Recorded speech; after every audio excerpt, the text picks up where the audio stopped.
Once again, I'm talking with John Emmerich, sound designer extraordinaire, and John's going to share some of the story of how we got the Stanton Moore MIDI groove package together. Mike has a Yamaha DT Extreme 3 kit, so I sent him the files and the session files for Cubase, which is the platform I prefer to use for the MIDI stuff, and he was able to replicate basically the session that I would have Stanton working off of here. So Stanton came in and they recorded all the MIDI parts here, and before Stanton left, I think he sent me the files. I was able to take a quick look at them and determine that, okay, we had what we needed to work with. So once again, I haven't sat in the same room with Stanton yet to do one of these projects, but it still turned out well. So the next step was I got all the files. I think there's over 300 grooves in 7 different New Orleans styles. It's a really cool pack. It's definitely the only one like it. Very neat stuff. Basically, Stanton would play one of the 7 styles for like 10-15 minutes.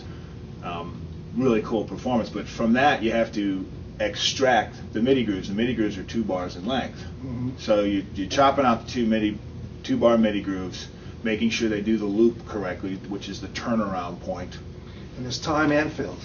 Time and fills. So there's over 300 grooves and fills, broken down 200 and 100, something like that. I'm not quite sure, but they're presented in the B-52 format so that you get all of the different articulations that work with his cymbal pack and all the different drums that we have.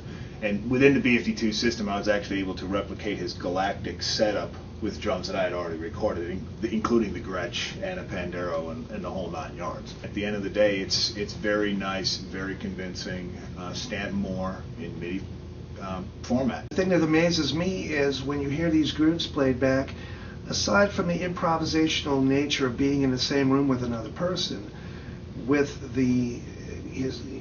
Gretsch drums punched up and Stanton Moore's cymbals punched up and Stanton Moore's grooves punched up, you pretty much have Stanton Moore. And it's a way that is royalty free to the end user, but it also provides for compensation to the artist. It's very cool. Thanks for coming, John.